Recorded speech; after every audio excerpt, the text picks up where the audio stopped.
Bonjour à tous, je suis le docteur Jean Dubois, médecin spécialisé en gériatrie. Et depuis des années, je consacre ma vie à aider les seniors comme vous à vivre de la manière la plus saine et la plus heureuse possible. Aujourd'hui, je veux aborder un sujet crucial pour ceux d'entre vous qui ont entre 60 et 51 et 54 ans. Il y a quelque chose que beaucoup trop de personnes dans cette tranche d'âge font encore chaque jour sans réaliser les dommages que cela cause. Cela ne ralentit pas seulement votre dynamisme, mais pourrait aussi discrètement vous coûter des années de vie. La vérité, c'est qu'une fois un certain âge atteint, votre corps subit des changements qui rendent certaines habitudes bien plus risquées qu'auparavant.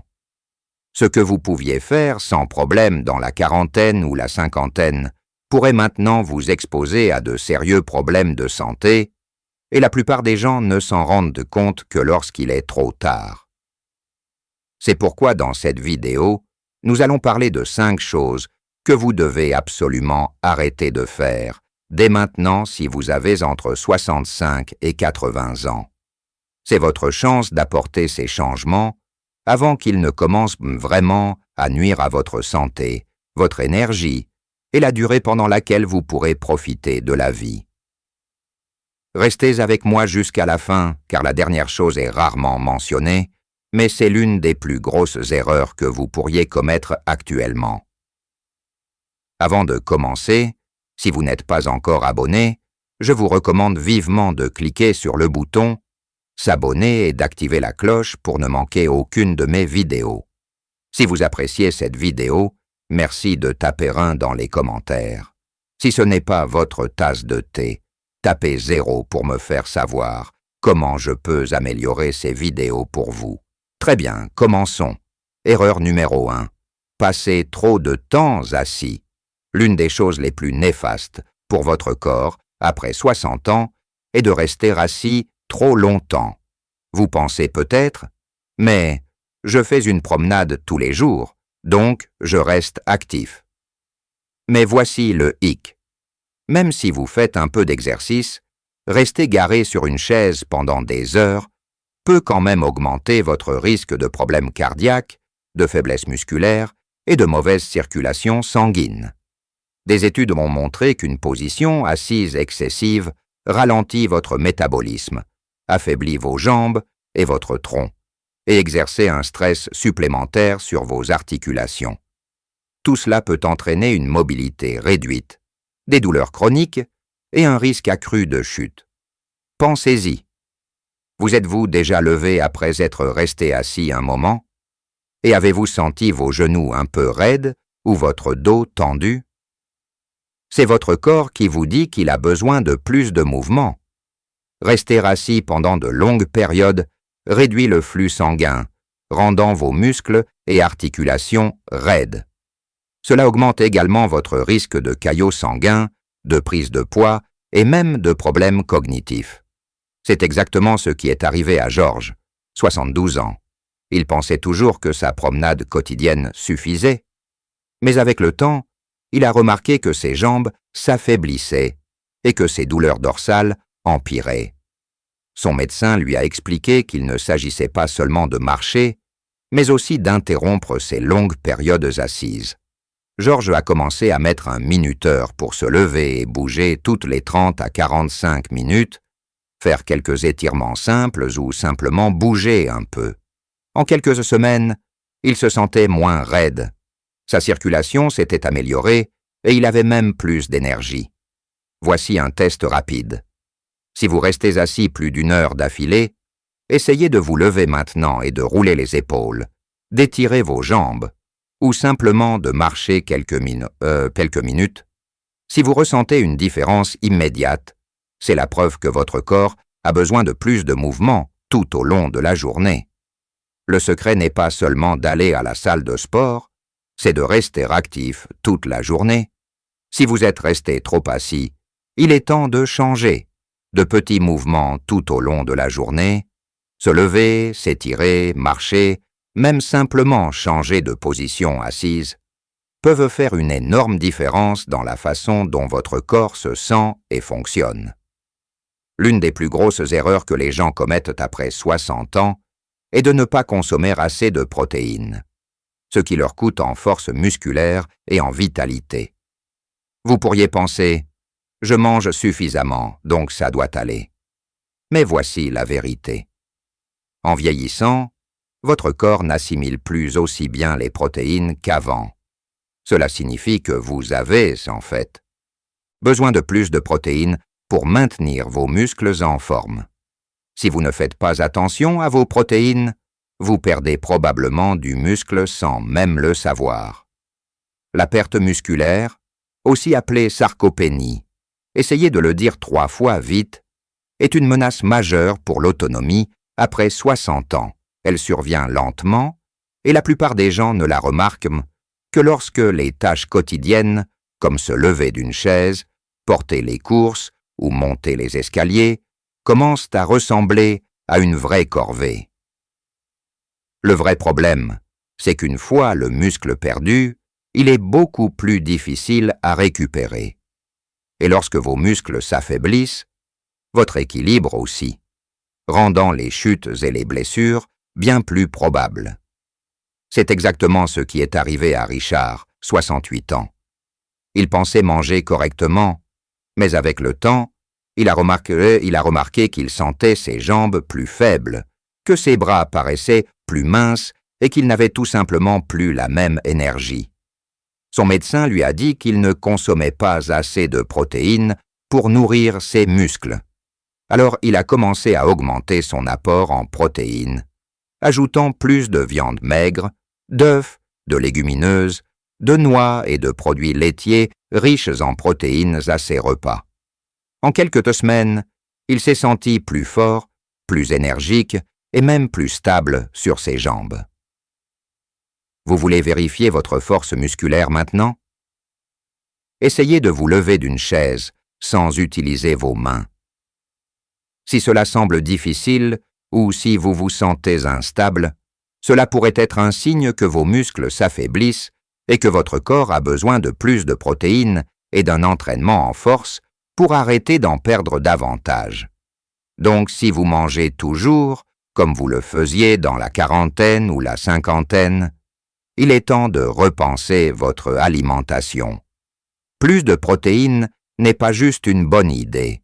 C'est essentiel pour rester fort, mobile et vivre votre vie selon vos propres termes. Si vous êtes toujours avec moi et trouvez cela utile, merci de taper 2 dans les commentaires ci-dessous pour me faire savoir que vous êtes là. Passons maintenant à l'erreur numéro 3. Erreur numéro 3. Ignorer le sommeil et perturber le système de réparation de votre corps. Beaucoup de gens pensent qu'avoir besoin de moins de sommeil fait simplement partie du vieillissement, mais c'est en fait l'un des plus grands mythes qui existent. La vérité, c'est que votre corps a toujours besoin d'un sommeil de bonne qualité, non seulement pour se sentir reposé, mais aussi pour aider votre mémoire, la récupération musculaire, la santé cardiaque et même votre système immunitaire.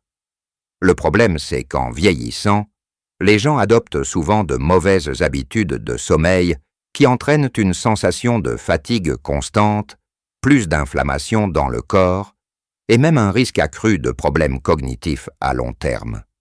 Si vous vous êtes déjà retrouvé à vous réveiller au milieu de la nuit en ayant du mal à vous rendormir ou à vous sentir vaseux, même après une nuit complète au lit, votre corps ne reçoit peut-être pas le sommeil profond et réparateur dont il a vraiment besoin.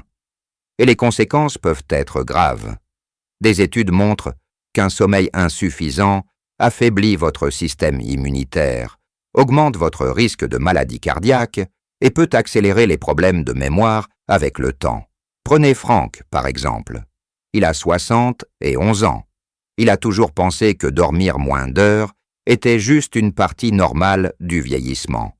Mais avec le temps, il a commencé à se sentir plus fatigué pendant la journée. Sa pensée est devenue embrumée et même sa tension artérielle a commencé à être capricieuse.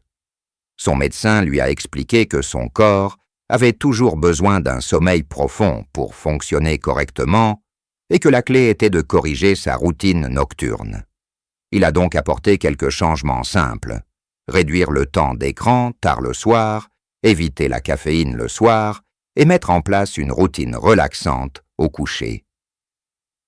En quelques semaines seulement, il a constaté une énorme différence dans son énergie, sa concentration et son bien-être général. Vous n'êtes pas sûr si votre sommeil fait vraiment son travail? Voici un test rapide. Vous réveillez-vous en vous sentant frais et dispo, ou vous sentez-vous léthargique et avez besoin de plus de temps pour démarrer?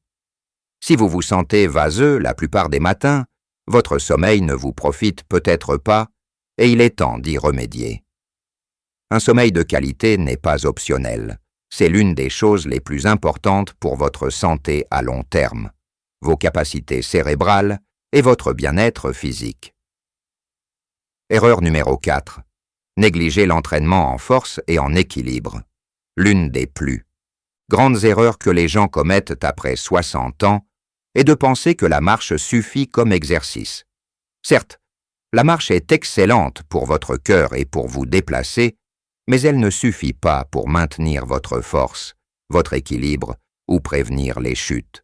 Le fait est qu'en vieillissant, vos muscles s'affaiblissent naturellement, votre équilibre se détériore et votre risque de chute augmente, à moins que vous ne fassiez un effort pour l'empêcher. Voici quelque chose que la plupart des gens ne réalisent pas. Les chutes sont la première cause de blessures chez les personnes âgées. Et la plupart des chutes ne surviennent pas à cause de jambes faibles, mais à cause d'un mauvais équilibre et d'une perte musculaire.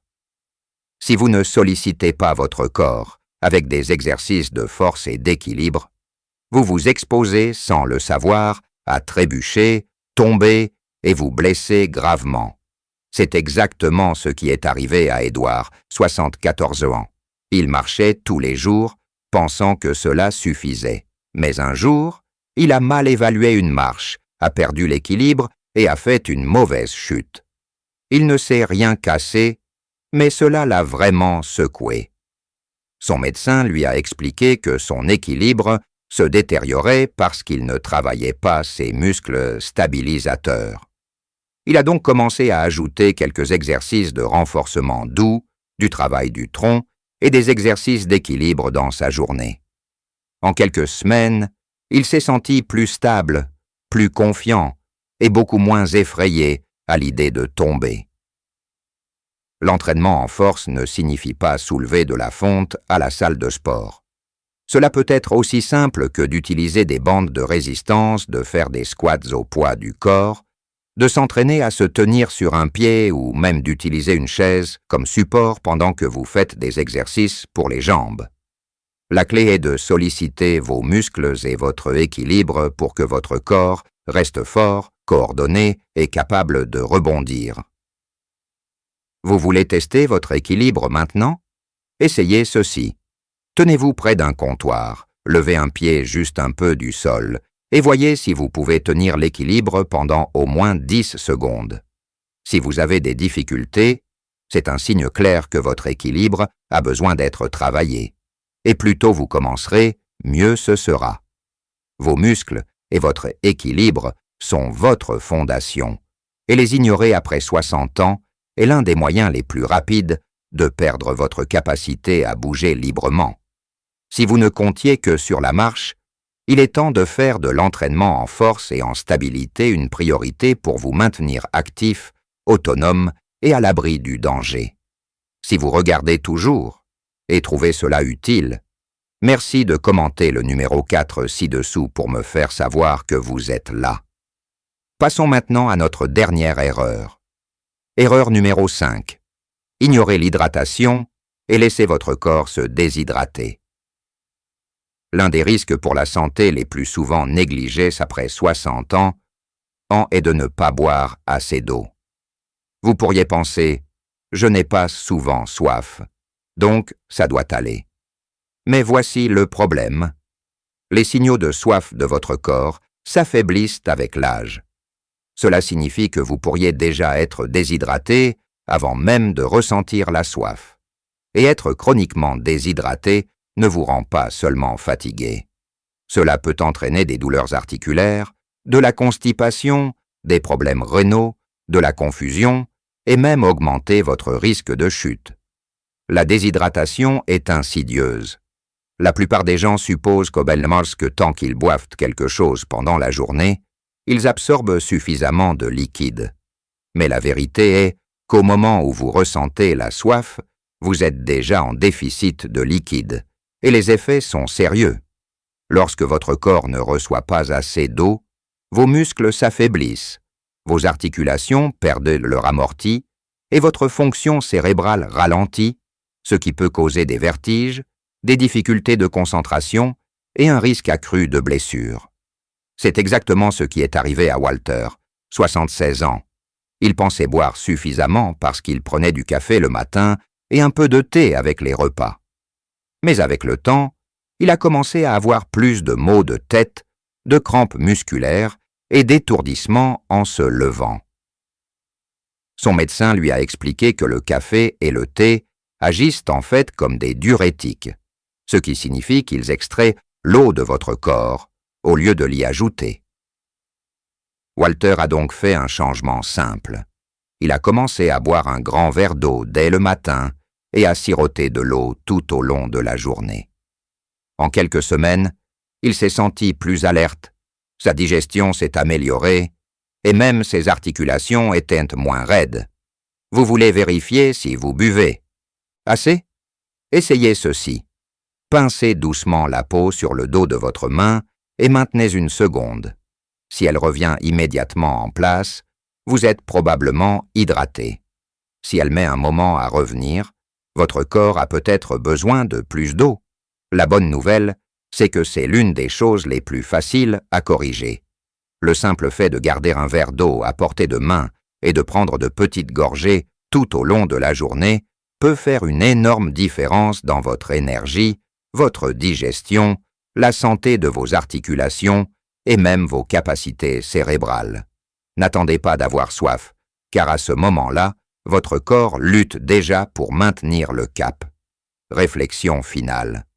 Pour conclure, prenez un moment pour réfléchir à ces 5 erreurs. Si vous en commettez certaines, pas de panique. Il n'est vraiment jamais trop tard pour changer. Qu'il s'agisse d'interrompre les longues périodes assises, de manger plus de protéines, d'améliorer votre sommeil, d'ajouter un entraînement en force ou de rester hydraté. Chaque petit pas que vous faites compte pour une version de vous-même plus saine, plus forte et plus autonome dans les années à venir. La bonne nouvelle, c'est que votre corps a une capacité incroyable à récupérer. Même si vous commettez ces erreurs depuis des années, vous pouvez commencer à inverser la tendance dès aujourd'hui. Le secret est la persévérance.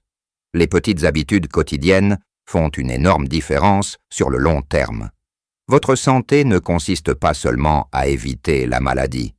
Il s'agit de rester fort, mobile et plein de vie le plus longtemps possible.